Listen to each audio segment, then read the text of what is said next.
was recording with Diddy Dirty Money when she saw Sean Combs hit Cassie Ventura in the head and then beat her on the ground. I'm Alice Gaynor outside the federal courthouse where opening statements just concluded in the trial of Sean Diddy Combs, who allegedly helped him cover up crimes like kidnapping, arson, drugs, sex crimes, bribery, and obstruction. The rumors are that Diddy was running some kind of Epstein-type deal where he was filming everybody. Viewer discretion is advised. What you're about to hear isn't rumor or clickbait, it's federal courtroom testimony, under oath. And it comes from someone who doesn't flinch, Curtis 50 Cent Jackson.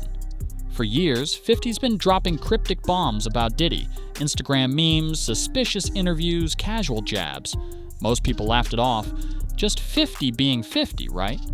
But when he stepped into that courtroom and faced Diddy across the room, everything changed.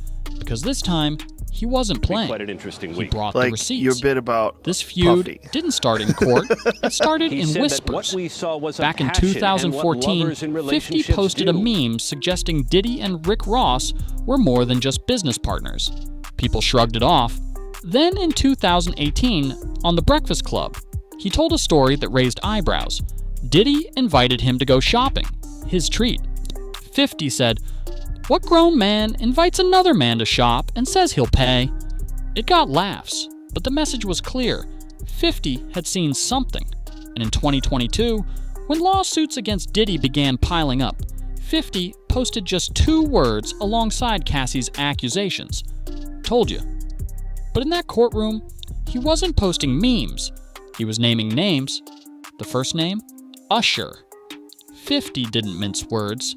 He brought up Flavor Camp, Diddy's infamous mentorship program, where a 14-year-old Usher lived with a fully grown Diddy.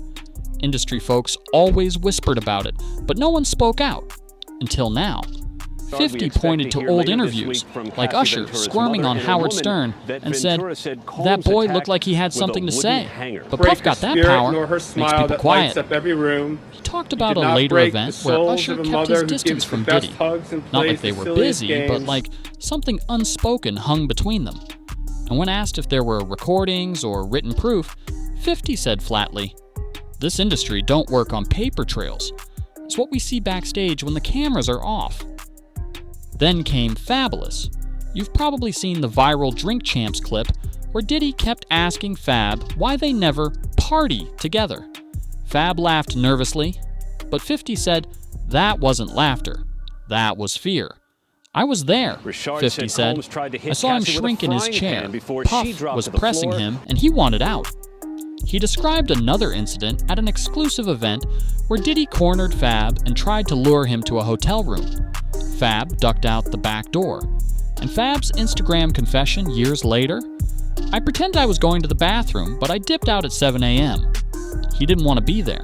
50 told the court that's how Puff works. Pressure, persistence, power. Then a name no one expected, Justin Bieber. 50 reminded the court of an old video where Diddy said, "I don't have legal guardianship of him, but for the next 48 hours, he's with me." Sounded playful back then, but 50 said insiders always knew better. "People close to Justin told me," he said. "It wasn't about music. It was exposure to things no 15-year-old should see." Bieber never spoke out directly, but he didn't have to. He distanced himself. When asked if he'd let his own son go to Flavor Camp, Bieber laughed and said, "Hell no. That wasn't a joke. That was memory.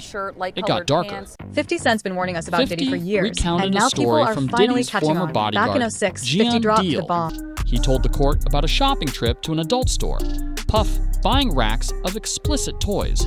Gene had to carry the bags. Later that night, in a suite in North Carolina, Diddy and Ja Rule disappeared into a room. Gene stood guard. A few minutes later, Ja Rule opened the door and said, "Yo, you might not want to come in here. It's a little freaky tonight." No one laughed. 50 looked the jury in the eye and said, "This wasn't candles and bubble baths. This was power being used to do whatever he wanted." Next came YK Osiris. 50 saw the signs before the public did. That boy blew up fast, and Puff swooped in. Trips, gifts, promises, same playbook. Osiris posted vacation pics from Jamaica. Puff was there too. Same resort, same time. Osiris claimed he was there with his girlfriend, but industry vets knew something was off. Then came the meltdown, an emotional live stream, crying, saying no one knew what really goes on. 50 told the court, "That's what happens when Puff discards you. These kids break down, and nobody helps." Now Kevin Hart. On a live stream, Diddy once joked that he used to wake up with Usher. Kevin's face froze. Nervous laughter, side glance, uncomfortable silence. "That wasn't funny," 50 said. "That was fear." He explained how Diddy's parties worked. No security allowed, phones confiscated, secret rooms. Once you've been to one of those parties, 50, please said, be my friend. he You're owns breaking you. my heart. Puff was like, And so Kevin, when we gonna like get a chance to Fab, kick it, like tried we to can laugh just it hang out. off. Why don't we go But shopping? their I paid for it. faces That was a said otherwise. Then came the moment that cracked the industry.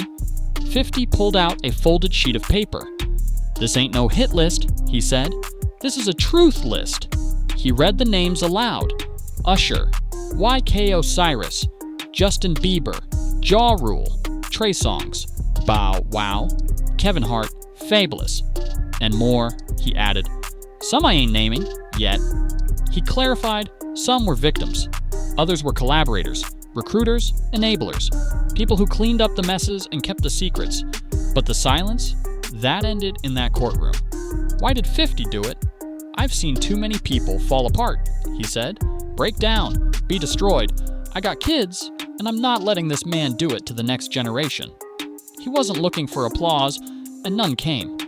The courtroom sat in stunned silence, because when someone like 50 Cent, respected, feared, unfiltered, steps forward, says names, and dares the machine to stop him, it's not just one man's word anymore, it's Pandora's box, and it's open. And what has been an explosive Backlash start in the trial erupted of Sean Combs immediately. I can take him shopping. Social Yeah, media I thought he needed accounts some clothes. wiped, comments turned off, lawyers on speed dial, PR teams in chaos. But it's too late now. The names are out, the pattern is exposed, and according to 50, this is just the warm-up. More names coming soon, he posted, and for the first time, hip-hop's untouchables are sweating.